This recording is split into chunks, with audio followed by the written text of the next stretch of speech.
Il te regarde fixement et tu le regardes en retour. Un œil géant qui semble t'attirer dans l'abîme. Tu le survoles à bord de ton vaisseau spatial. Mais aussi effrayé que tu puisses être, il te faut quand même faire ton travail. Tu diriges donc ton vaisseau vers la surface de la planète rouge. Et oui, c'est là que tu te trouves, à survoler Mars. Mais chaque chose en son temps. Tu prends un moment pour te rappeler tout ce que tu sais au sujet de la 4e planète la plus proche du Soleil. C'est la dernière des planètes intérieures. Ce sont ces planètes qui se trouvent dans le périmètre de la ceinture d'astéroïdes. On les appelle aussi des planètes telluriques, car elles sont composées de roches et de métaux. L'atmosphère de Mars est beaucoup plus fine que celle de la Terre. Elle contient 95% de dioxyde de carbone et à peine 1% d'oxygène. En d'autres termes, n'envisage même pas de retirer ton casque. De toute façon, il n'y a pas de temps à perdre. Tu atterris à la surface de la planète et tu te retrouves au beau milieu d'un monde rouge brunâtre. Heureusement que tu portes une combinaison spatiale. L'endroit est glacial. Le thermomètre cousu dans la manche de ta combinaison indique moins 62 degrés Celsius. Il est temps de faire ton premier pas sur la surface martienne. La planète a l'air assez colorée, et la teinte d'une zone spécifique dépend des minéraux qui composent son terrain. Le sol sous tes pieds est couvert d'une fine poussière. Elle ressemble à de la rouille. La même poussière orangée se trouve en suspension dans l'air. Heureusement que tu as ta propre réserve d'oxygène et que tu n'as pas besoin de respirer l'air martien. Cette couche de poussière qui recouvre la surface de Mars peut avoir une épaisseur de 2 à 12 mètres. Tu croises les doigts en espérant ne pas être avalé par les sables mouvants martiens. Tu commences à marcher et tu te sens très léger. Mars ne représente que 15% du volume de notre planète et à peine 11% de la masse terrestre. Cela signifie que la gravité est beaucoup plus faible ici. Cette attraction ne représente que 38% de celle qui règne à la surface de la Terre. Tu fais de petits sauts, puis tu essayes de courir sur plusieurs centaines de mètres. Tu n'as même pas transpiré une goutte. Ce qui rend l'exploration à pied plus difficile, c'est que la surface de la planète est très accidentée, couverte de cratères et de volcans, d'anciens lits de lacs asséchés et de canyons. Tu vois quelque chose d'énorme qui se dresse à l'horizon. Mais tu essayes de réprimer ta curiosité. Tu auras suffisamment de temps pour découvrir de quoi il s'agit plus tard. Soudain, un nuage massif apparaît au loin. On dirait qu'un énorme troupeau s'approche de toi au galop.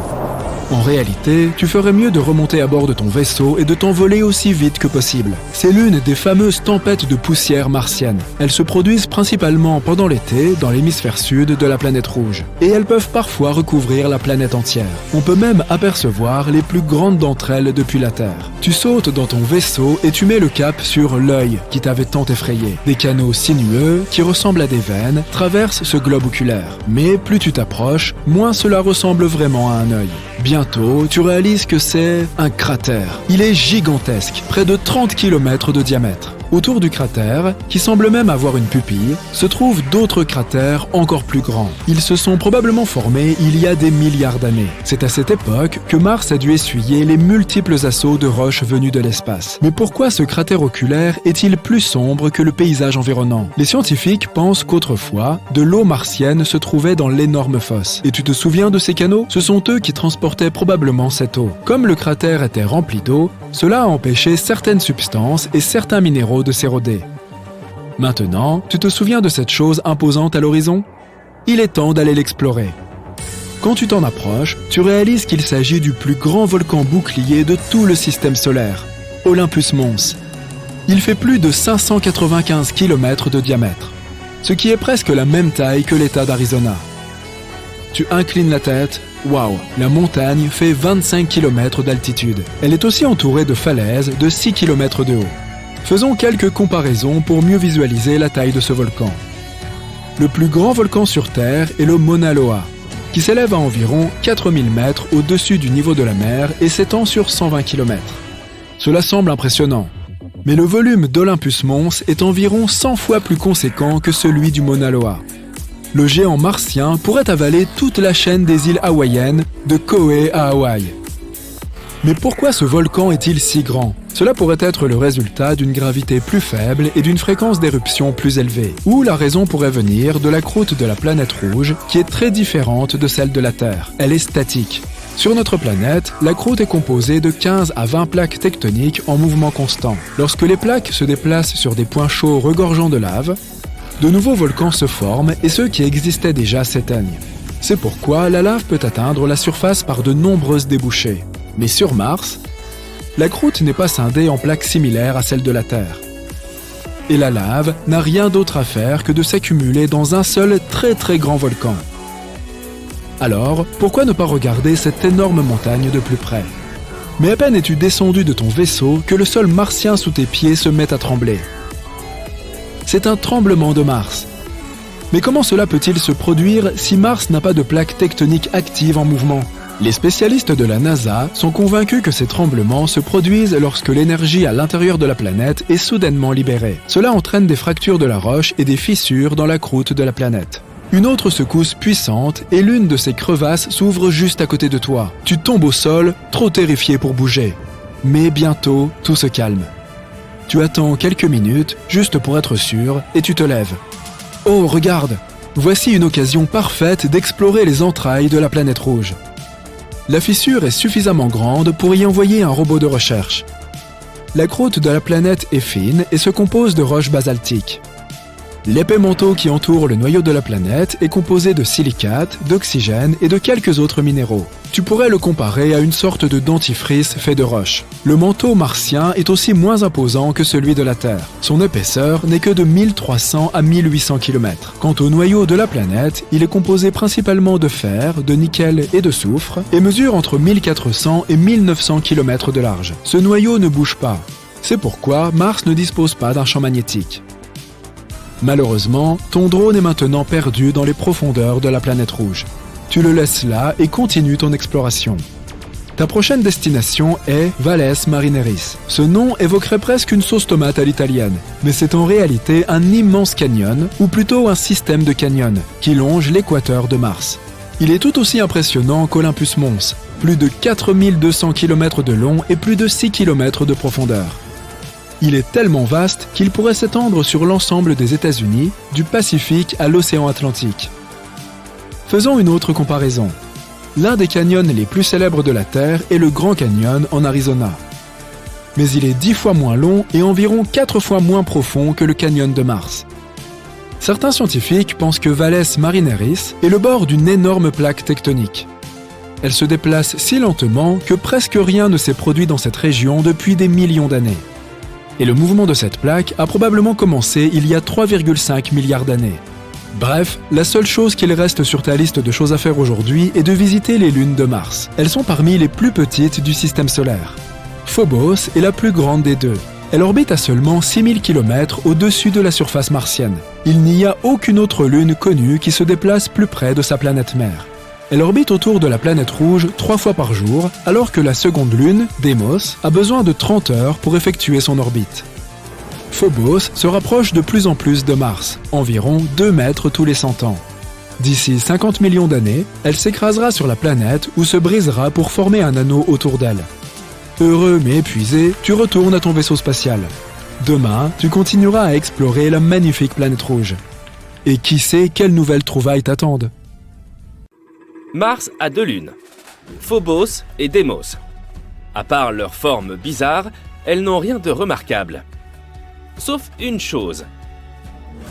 Il n'y a pas si longtemps, les scientifiques ont découvert un phénomène étrange à la surface de Phobos. Et ils n'ont toujours pas trouvé d'explication. Quel est ce phénomène? Et qu'est-ce qu'il nous apprend sur l'histoire de notre système solaire? Découvrons-le ensemble. L'astronome américain Asaph Hall a découvert Phobos et Deimos en 1877. Sais-tu que toutes les planètes de notre système solaire portent le nom de divinités grecques et romaines? Par exemple, Mars, ou Arès, est la célèbre divinité de la guerre. C'est pourquoi les satellites naturels de cette planète rouge ont été nommés d'après les fils d'Arès, Phobos et Deimos. Ces jolis noms cachent en réalité des significations effrayantes. Peur et horreur. En 1971, le télescope Mariner 9 de la NASA a pris ses premières photos. C'est comme ça qu'on a découvert que ces corps spatiaux ne ressemblaient pas du tout à notre Lune. Ils ont cette forme bizarre, ainsi qu'une orbite étrange et instable. De plus, il n'y a pas d'autres lunes dans le système solaire qui se déplacent aussi près de leur planète mère que ces deux-là. Mais même s'ils sont très proches de Mars, si tu tenais à la surface de la planète rouge, tu pourrais à peine les voir. C'est parce que la courbure de Mars cache Phobos et Deimos de la vue. Même si tu te trouvais quelque part sur l'équateur, Phobos ressemblerait à un simple astéroïde et Deimos à une étoile. Tout cela parce que ces satellites ne sont que des miettes par rapport à notre Lune. Ce sont les lunes les plus petites et les moins brillantes de tout le système solaire. Ce qui est ironique, vu leur nom terrifiant. Bref, il semble que tout devrait être assez clair avec ces deux satellites. Mais non, il y a un hic. Les scientifiques reconstituent l'histoire de l'espace en se basant sur les traces trouvées sur différents objets spatiaux. Des bosses, des rayures, des fissures, toutes ces choses peuvent nous dire ce qui s'est passé il y a des milliards d'années. Pendant longtemps, les scientifiques étaient sûrs que, tout comme les dieux grecs dont ils tirent leur nom, Phobos et Deimos étaient des jumeaux. Mais ensuite, l'orbiteur viking de la NASA a pris de nouvelles photos des satellites. Et c'est alors qu'ils ont découvert une différence significative entre les deux. La surface entière de Phobos est couverte d'énormes rainures. Il s'agit d'une série de longues et profondes fosses s'étendant d'une extrémité à l'autre de Phobos. Ok, et alors ? Tous les objets spatiaux présentent ce genre de choses à leur surface, n'est-ce pas ? Certes, il y a d'autres satellites avec des rainures et des éraflures similaires, mais aucun n'en a autant que Phobos. Ce dernier est complètement couvert de rainures, et elles sont énormes, jusqu'à 19 km de long et 200 mètres de large. Et ce n'est pas tout. Certaines de ces rainures se croisent avec d'autres. Cela signifie que Phobos a vécu non pas un, mais plusieurs événements traumatisants. Mais qu'est-ce qui lui est arrivé exactement ? Les scientifiques n'en sont pas encore tout à fait sûrs. Mais ils ont quelques idées. Et ces théories peuvent nous renseigner non seulement sur le passé de Phobos, mais aussi nous aider à prédire son avenir. Théorie numéro 1. Impact d'astéroïdes. Le premier suspect est assez évident. Il y a un grand cratère de près de 10 km de large sur Phobos. Il a été baptisé Angeline Stickney, d'après la femme d'Asaph Hall, le scientifique qui a découvert les satellites. Et la première théorie stipule qu'un corps astronomique s'est écrasé sur Phobos. L'impact a été si fort qu'il a laissé ce grand cratère. Et l'impact de la collision a laissé un tas de rainures partout sur Phobos. Cela semble logique au premier abord, mais les scientifiques ont remarqué une faille dans cette théorie. Ils ont découvert que ces rainures se sont en fait formées non pas à l'intérieur du cratère, mais à proximité de celui-ci. Ce n'est donc pas une collision qui les a créées. De plus, qu'en est-il de ces rainures qui se croisent avec d'autres ? S'agit-il simplement d'une grande coïncidence cosmique ? Les recherches se poursuivent. Théorie numéro 2. C'est à cause des débris spatiaux. Il y a bien une différence entre ces deux théories. Dans ce cas, les rainures ne sont pas une conséquence directe de la collision. Cela se passe plutôt de la façon suivante. Quelque chose s'est écrasé sur Phobos. L'impact a provoqué la projection d'un tas de roches dans l'espace. Certains d'entre eux ont été perdus dans l'univers pour toujours, mais d'autres étaient suffisamment petits pour retomber sur Phobos. En passant à côté de la Lune à un angle prononcé, ils ont pu s'y écraser, rebondir et ainsi de suite. Et comme la gravité de Phobos est très faible, peut-être qu'ils n'ont pas pu s'y coller. En d'autres termes, ces roches ont été continuellement tirées vers le satellite et repoussées de celui-ci pendant de très nombreuses années. Cette théorie explique les rainures qui se croisent. Les roches tombaient constamment à ces endroits. Cela semble assez plausible, mais il y a un autre problème. On ne voit pas de rochers sur Mars ou à la surface de ces lunes. Or, tous ces débris étaient censés être piégés par la gravité et rester quelque part dans l'orbite de la planète, ou tout simplement devenir une partie de Phobos. En d'autres termes, si cette théorie est vraie, on en aurait trouvé des preuves sous des couches de poussière. Mais cela ne s'est pas produit. Cette explication n'a donc plus satisfait les astronomes. Ils ont donc continué à chercher le coupable. Peut-être que les rainures n'ont rien à voir du tout avec le cratère Stickney. Peut-être que le vrai coupable est quelque chose d'autre, quelque chose d'encore plus puissant. Pourrait-il s'agir de Mars elle-même ? Théorie numéro 3. Mars est méchante.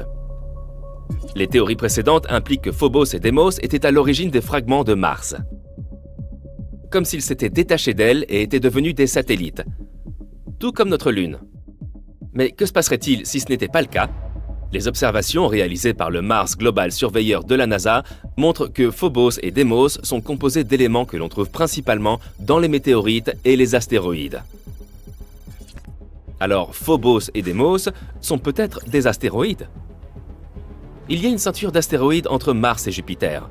Vu la taille, la forme et la composition de Phobos et Deimos, les scientifiques ont suggéré qu'il fut un temps où ils appartenaient à cette ceinture. Puis, un jour, ils se sont envolés. Et la gravité les a attirés vers Mars. Ce phénomène est appelé capture d'astéroïdes. C'est toutefois difficile à croire. Certes, la capture d'astéroïdes n'est pas rare, mais ces deux-là volent à côté de Mars depuis des milliards d'années. Il est étrange que leur orbite soit restée les mêmes. De plus, l'atmosphère de Mars est très raréfiée. Et à cause de cela, elle pourrait difficilement capturer des astéroïdes. En théorie, ils auraient dû se séparer de Mars à la première occasion. Or, cela ne s'est pas produit. Cela signifie que, d'une manière ou d'une autre, ils sont restés coincés. Et Mars a immédiatement commencé à les détruire. Dans cette version, Mars s'avère être très méchante. En étudiant le passé, on a trouvé des preuves de crimes futurs. Les mystérieuses rainures de Phobos pourraient être causées par les forces de marée entre Mars et Phobos. La Lune et la Terre en échangent aussi, se déformant légèrement l'une l'autre. Mais comme Phobos est beaucoup plus proche de Mars, l'impact des forces gravitationnelles y est beaucoup plus fort. En d'autres termes, la gravité de Mars détruit progressivement Phobos. Tous les 100 ans, le satellite se rapproche de Mars de 1,8 cm. Il rétrécit aussi jusqu'à 2 mètres, devenant encore plus fragile et plus faible. Plus il devient petit, plus les forces de marée l'impactent, créant d'étranges rainures et rayures supplémentaires. Dans 30 à 50 millions d'années, Phobos entrera en collision avec Mars, où se désintégrera et se transformera en un tas de petits rochers. Et alors, Mars aura aussi des anneaux, comme Saturne et Neptune. C'est pourquoi Phobos est aussi appelée la lune martienne condamnée. Quoi qu'il en soit, ce ne sont que des théories, mais l'histoire dramatique de Phobos nous donne une idée de la dynamique des objets extraterrestres. Plus on en apprend sur eux, plus on découvre les secrets de l'origine non seulement de Mars, mais aussi d'autres objets de notre système solaire. Et si un jour on en venait à vraiment coloniser Mars, l'étude de ces lunes pourrait nous être d'une grande aide. Espérons que la prochaine mission MMX révélera certains des secrets les plus passionnants que cachent les lunes de Mars.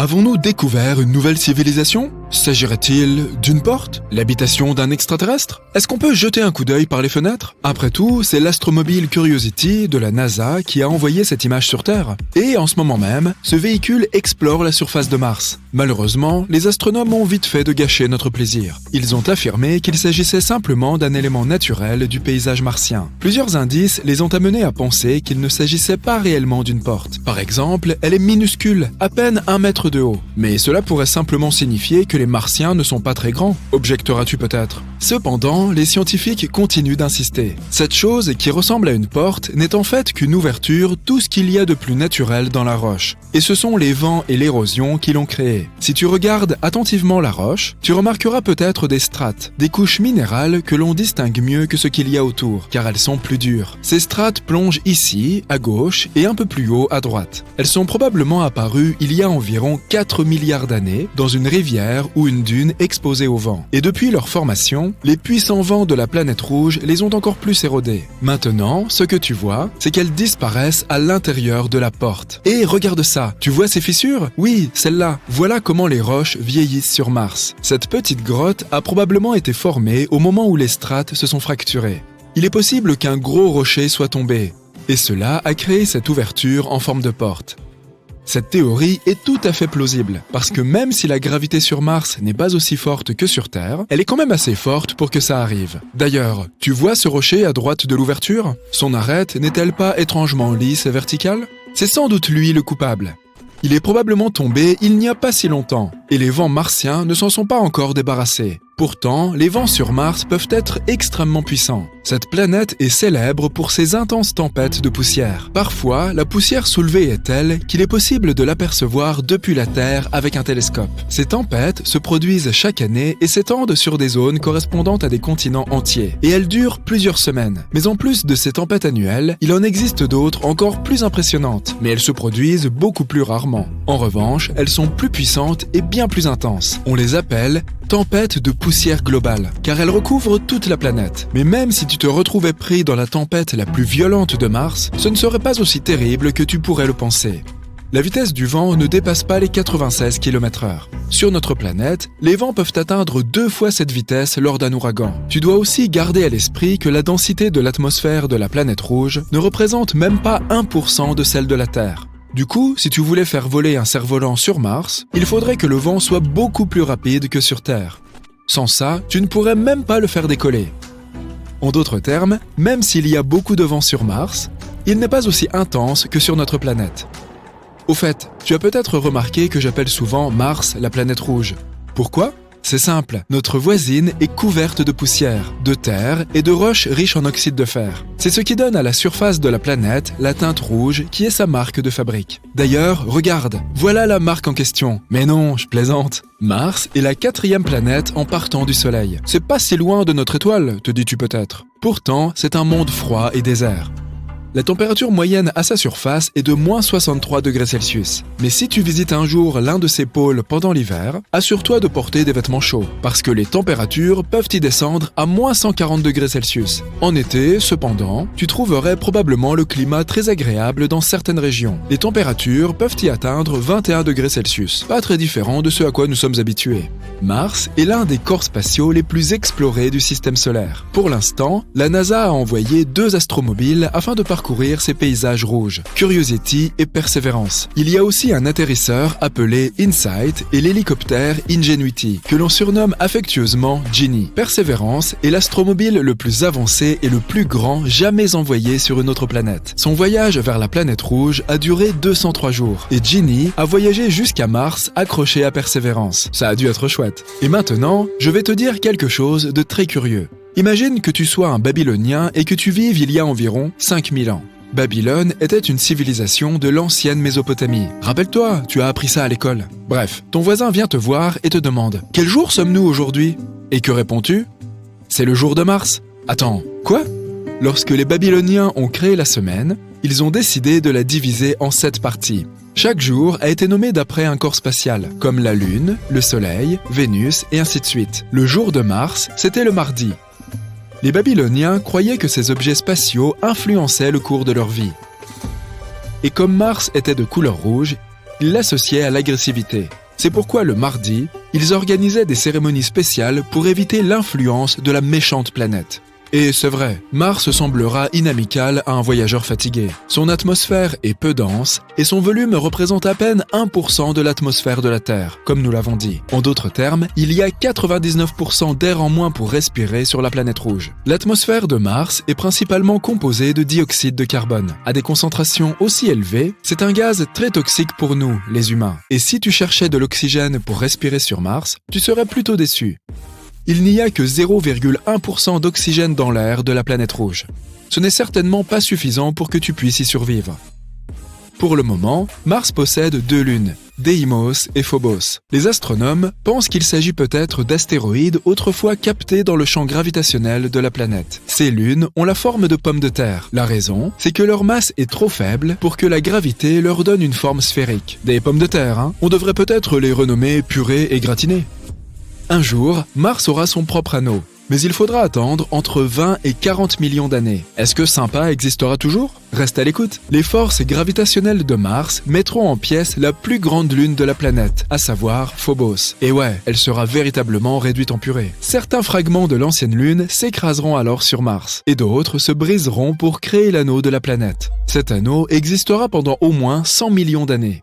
La surface de Mars est traversée par un énorme système de canyons, connu sous le nom de Valles Marineris. On dirait un peu le nom d'une sauce pour les pâtes. S'il se trouvait sur Terre, ce canyon s'étendrait de New York à la Californie, soit plus de 4800 km. Dans sa partie la plus large, le plus grand canyon sur Mars fait 322 km, et il atteint 6 km à son point le plus profond.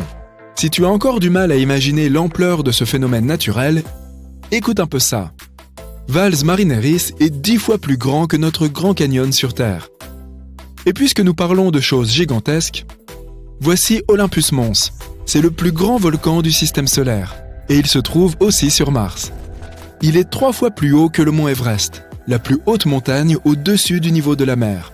et la base d'Olympus Mons est aussi large que l'État du Nouveau-Mexique. Les scientifiques pensent qu'il a pu y avoir de l'eau sur Mars dans le passé. Qu'est-ce qui leur fait penser ça? Ils ont trouvé tout un tas d'anciens réseaux de fleuves ainsi que des dépressions lacustres à la surface de la planète rouge. En outre, sur Mars, il y a des minéraux et des roches qui ne pourraient avoir été formés que dans un milieu d'eau liquide. Mars pourrait même avoir connu de terribles inondations il y a 3,5 milliards d'années. De nos jours, il y a encore de l'eau sur la planète rouge, mais l'atmosphère de Mars est trop peu dense pour que cette eau reste sous sa forme liquide à la surface. Elle n'existe donc que sous la forme de glace. Tu peux la trouver juste sous la surface de la planète, dans ses régions polaires. Le seul endroit où cette eau est visible, c'est sur la calotte polaire nord. De plus, il arrive que de l'eau salée s'écoule le long des parois des cratères et des flancs des collines. Et il y a de minuscules quantités d'eau dans l'atmosphère de la planète. Mais elle n'est là que sous forme de vapeur. Du coup, moi, pour les vacances, je crois que j'irai tout simplement voir ailleurs.